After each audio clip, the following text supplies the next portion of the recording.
Today we're going to change the antifreeze in a 2010 Toyota Highlander limited edition. This has got the towing package on it. More specifically, we're probably just going to do a drain and fill. We're not going to remove the plugs in the side of the block, but I am going to put it on a hill kind of like this so that the water wants to drain towards the radiator. While I'm at it, I'm also going to change the lower radiator hose. This one has the 3.5 liter V6. There's another good video out there that shows this job, very similar, slightly different year. Its overflow tank is not located up here, but rather over here. But other than that, very slight difference. Got the overflow tank up here, radiator cap to the overflow tank. This is likely some kind of a high level vent up here that you could probably open this and any bubbles would come out of here. We'll see if we're going to get to that or whether we might just remove this, but we'll see how we decide to do it. Underneath the car we've got some plastic panels covering things up. There's probably a petcock under here somewhere. We'll have to remove these plastic panels, find it. You can drain it through the petcock. I tend to like to pull off the lower radiator hose, and since I'm going to be replacing that anyway, that's probably how I'll drain the antifreeze today. The lower radiator hose is pretty accessible. It's hard to get a good picture of it. It's kind of dark down in there, but it's a one-piece hose. Just comes up here.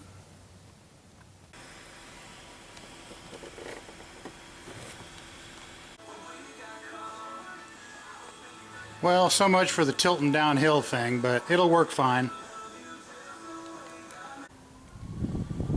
It appears we can get this front piece of plastic off without removing this back piece.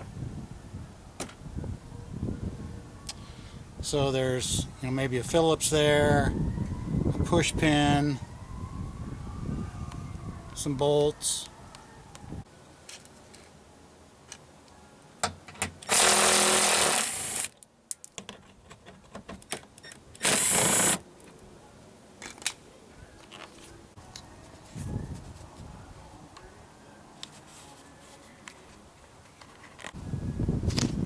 So I had to take some bolts out of this back plastic.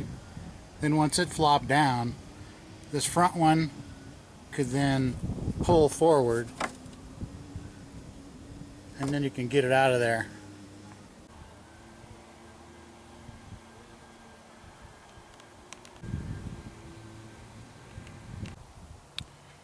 Okay, there's your battery over here on the driver's side, way down in there. There's that petcock, white plastic down there.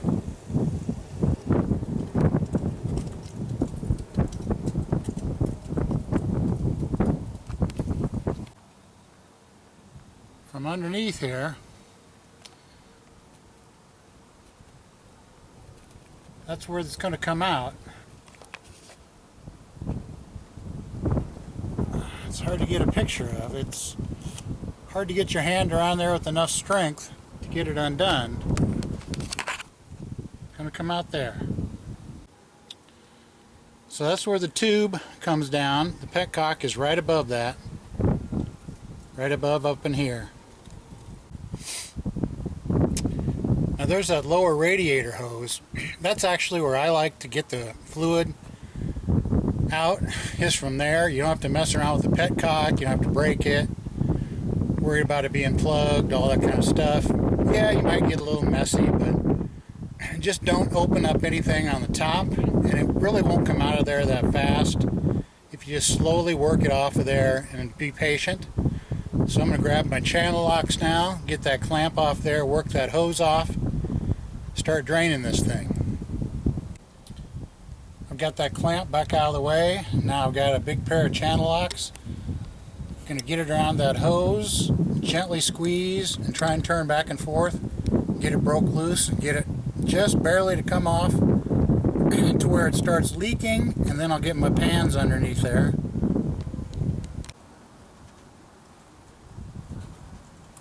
Okay, I've got it moving.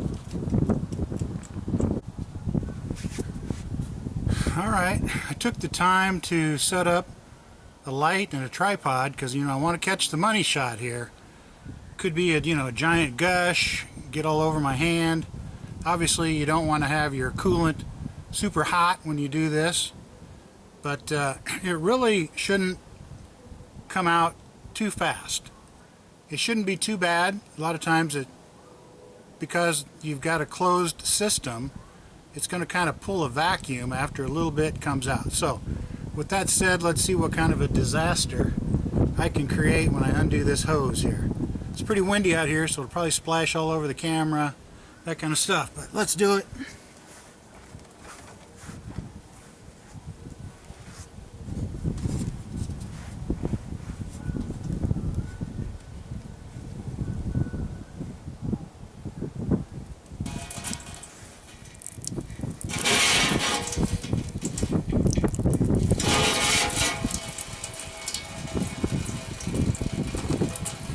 So there she's coming out, and just be patient.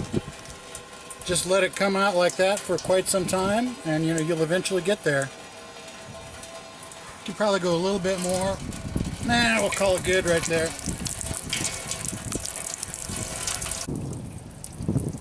Just some of the dangers of the wind blowing, but we'll get there. We'll get the garden hose and we'll dilute this stuff that's dripping down the driveway. We'll talk a little bit later about disposal and how dangerous this is for animals, so on and so forth.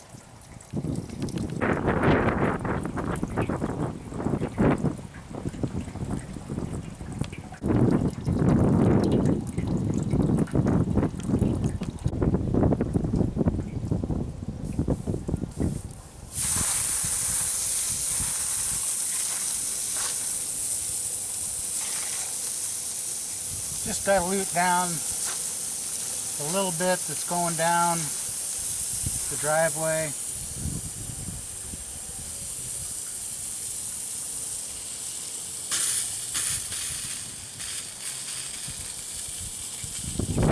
Don't turn me in, probably less than a half a cup.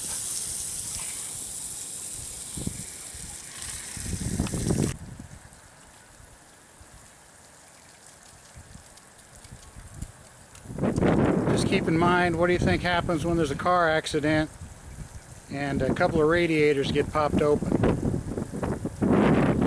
Anyway, I'm not in California.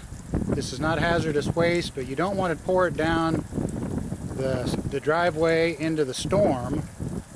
You want to actually take it inside and dump it in the toilet so it goes through the waste treatment plant. I've got that hose completely pulled off of there. I've opened up the top and it's basically stopped. Doesn't appear to be a whole lot there, a little over a gallon probably. But I took this off up above, so I know I'm not pulling a vacuum and everything's out that's going to come out. So I've got this new radiator hose. I've already got the bottom of it off. Just come up here, take it loose there, work that back on, and then we'll fill her back up. Okay, I got a little over a gallon. Spilled some more, and of course, spilled some in the original deal, so there's probably about a gallon and a couple of cups. Got my 50-50 mix there. If you wanted to, you could suck out that overflow bottle, but there's not much in there. So we'll just start to fill this up. This funnel's fitting pretty tight in there, and it doesn't want to take in much fluid before it wants to start coming out the top. So I'm going to open up this little valve over here, see if that'll let some air get in there and speed up this process of filling it. that little plug all the way out, I'm now able to slowly pour it in there. So about a gallon of this non-diluted, full strength Toyota AntiFreeze long life, and then mixed it 50-50 with distilled water. So 1 gallon ends up making 2 gallons once you mix it. That first gallon went in there pretty easy. Now we'll start putting in the second gallon, get it as full as we can, then we'll start it up, let it run for a while, top it off, top the overflow tank off, let it run for a while, see how it goes, check it for a week or so. Probably got a couple cups to a quart into that second gallon, and it started coming out both holes there. So we'll stop for now, put the plug in, run it for a while, fill the overflow tank, let the bubbles come out, see where we get. So there's the old lower radiator hose. We'll go ahead and get her started.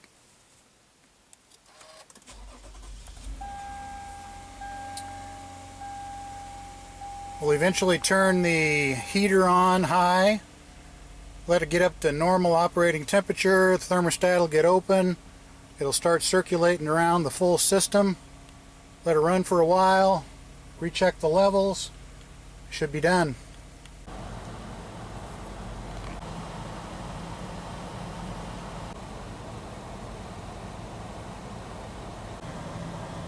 Alright, it's been running for quite a while. It's up to normal operating temperature. We got good heat coming out the vents. While I still had the radiator cap off, I revved it up a few times, caused a few burps to come out. So then I filled up the reserve tank, the overflow tank. I'm going to take it out for a test drive now.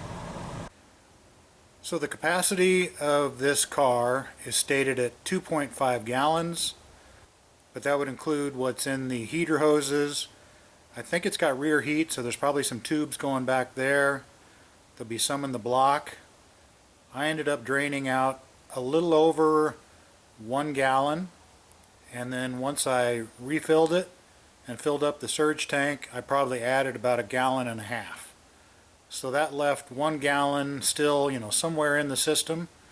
That's a pretty good drain and fill.